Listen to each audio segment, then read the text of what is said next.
Assalamualaikum warahmatullahi wabarakatuh. Perkenalkan, nama saya Nuraini dari C2 Akuntansi NPM 10221074. Saya di sini akan menerangkan tentang Ma'rifatul Rasul untuk penugasan ETS Pendidikan Agama 2. Ma'rifatul Rasul ini ada 5 materi, yaitu yang ke-1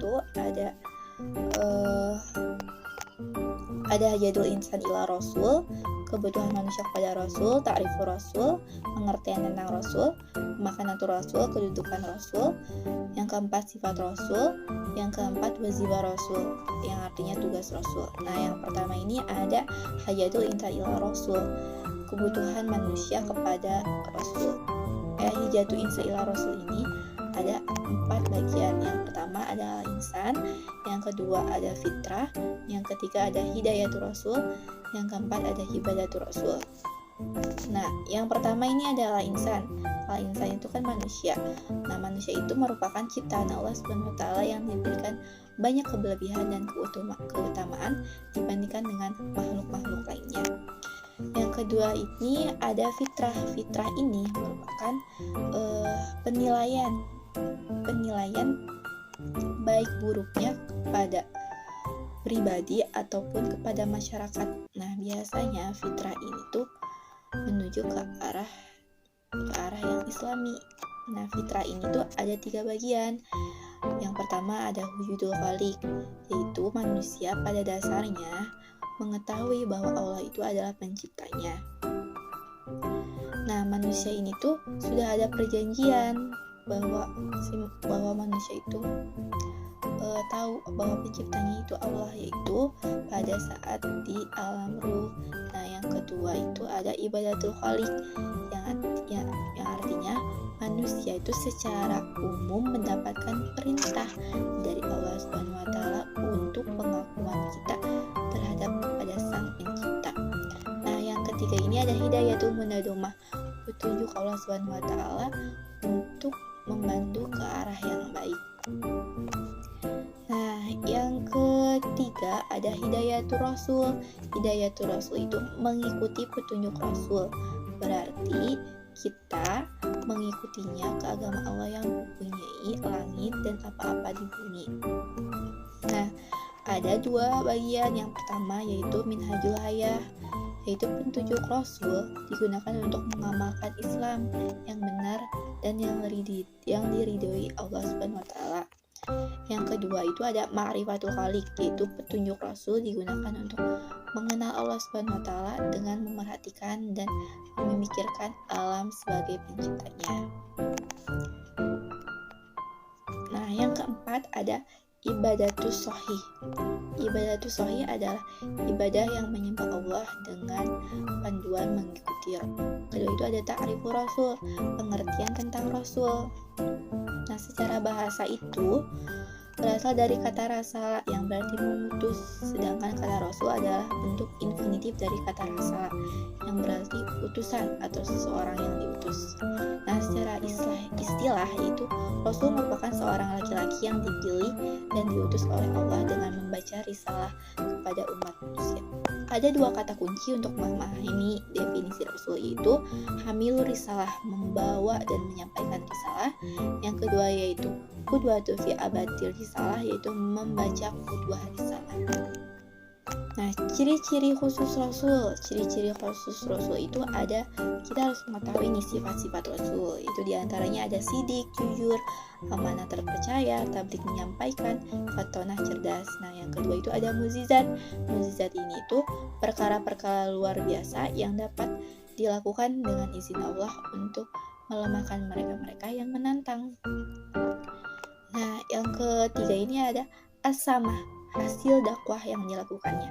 Dari hasil dakwah Rasulullah adalah munculnya generasi unggul dari sisi keamanan ilmu, sehingga dapat mampu berkuasa di muka bumi dan mengajarkan ajaran Islam ke seluruh penjuru. Nah, yang berikutnya ada kabar gembira al-bisyarat, itu berita kedatangan. Kabar gembira kedatangan Rasul ini ada kalanya telah diberitakan oleh Rasul-Rasul sebelumnya. Nah, yang terakhir ada an-nubuwat, berita-berita kenabian. Setiap rasul itu senantiasa membawa berita dari Tuhannya melalui wahyu berisi ajaran perintah dan larangan, atau peristiwa masa lalu dan masa yang akan datang. Makanatul Rasul yaitu kedudukan Rasul. Yang pertama ada abid min ibadillah, yaitu hamba di antara hamba-hamba Allah. Nah, Rasul itu sebagai manusia dan kita pun sebagai manusia, sehingga apa yang dikerjakan oleh Allah juga oleh Nabi juga dapat dilaksanakan oleh kita secara baik. Nah, ada bagian-bagiannya, yaitu ada insan, ada nasab, ada jisim, dan ada sirah. Berikutnya ada as-sunnah. Nah, as-sunnah ini sebagai teladan. As-sunnah itu ada fiqhul ahkam, itu Rasul dijadikan sebagai tempat ketaatan dan kedaulatan, dan juga sebagai rujukan hukum fikih ahkam yang digunakan sebagai dalil, juga memerlukan pandangan sunnah. Berikutnya ada Rasul minal mursalin, Rasul di antara Rasul-Rasul. Nah, itu ada 4, tabligh risalah, ada amanah, imamatul ummah, dan dakwah nubawiyah. Berikutnya ada sifat-sifat Rasul. Nah, yang pertama itu ada al-basyariyatu kamilah, kemanusiaan seutuhnya. Nah, Rasulullah SAW adalah manusia seperti biasa. Dia butuh makan, minum, pergi ke pasar, beristirahat, berniaga, dan lain sebagainya. Nah, yang kedua ada al-ismah, yaitu terpelihara dari kesalahan dan dosa. Rasulullah SAW mungkin saja pernah berbuat salah, tapi kesalahannya itu akan segera diluruskan oleh Allah Subhanahu wa Ta'ala, sehingga beliau terpelihara dari berlarut-larut dalam kesalahan dan dosa. Dan yang ketiga ada as-siddiq, jujur. Rasulullah SAW bersifat jujur. Beliau tidak berdusta tentang apa yang diwahyukan kepadanya dari Allah Ta'ala. Berikutnya ada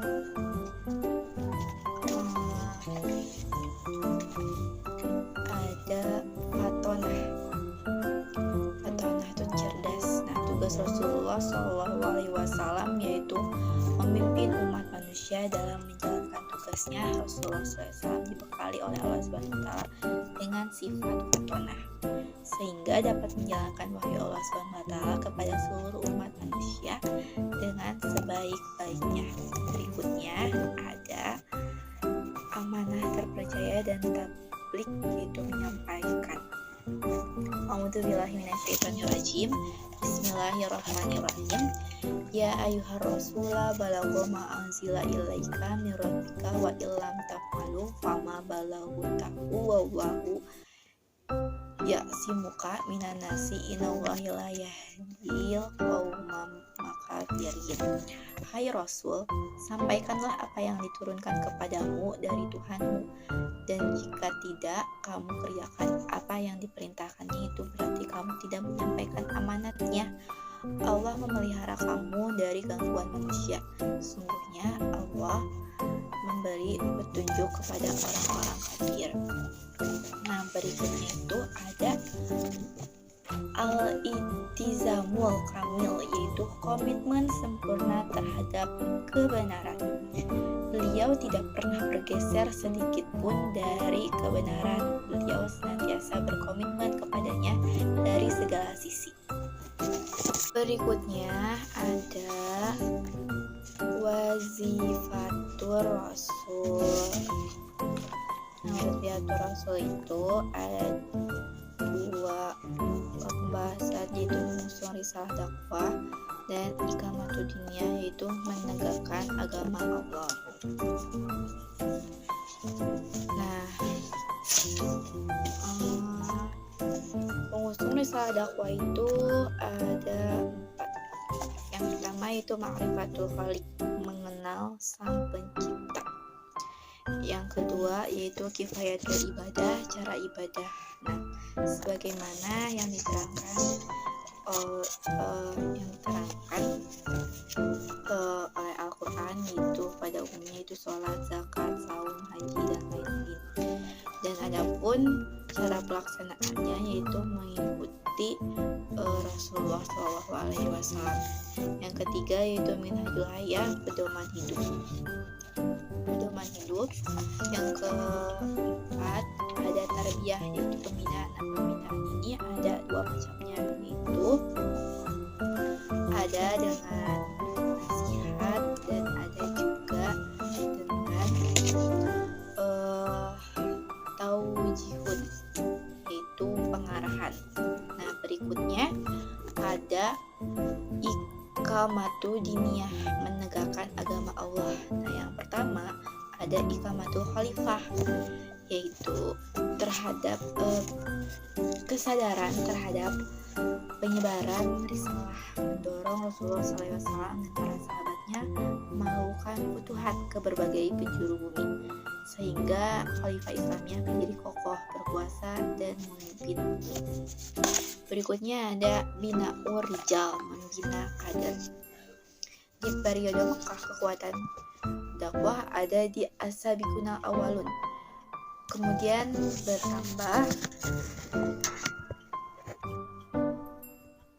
bertambah di periode Madinah, yakni mereka yang mengikuti Baiat Aqobah, khususnya adalah Baiat Aqobah 2, di mana di dalamnya terdapat 12 orang nabi pemimpin yang diangkat oleh Rasulullah SAW yang bertugas menjadi perwakilan kaumnya dalam mendukung keberlangsungan dakwah di Madinah.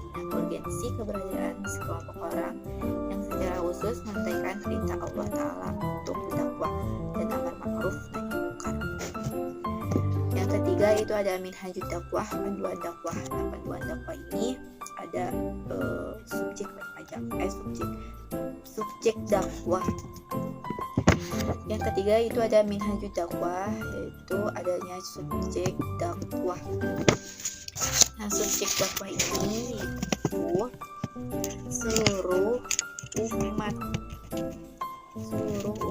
Jadi tugas dakwah itu pada dasarnya adalah tugas setiap muslim. Meskipun begitu, Allah Ta'ala memerintahkan agar ada satu kelompok yang secara khusus melaksanakannya. Yang berikutnya ada objek dakwah. Nah, objek dakwah Islam adalah seluruh umat manusia. Kalau materi dakwah itu ada materi tentang akidah dan tentang akhlakul karimah. Dan berikutnya ada materi hukum syariah. Metode dakwah terjaganya prinsip keamanan dan pertemuan dakwah dalam berbagai situasi dan kondisi. Media dakwah yaitu biasanya ada media lisan, tulisan, mengirimkan berita dakwah, dan lain-lain.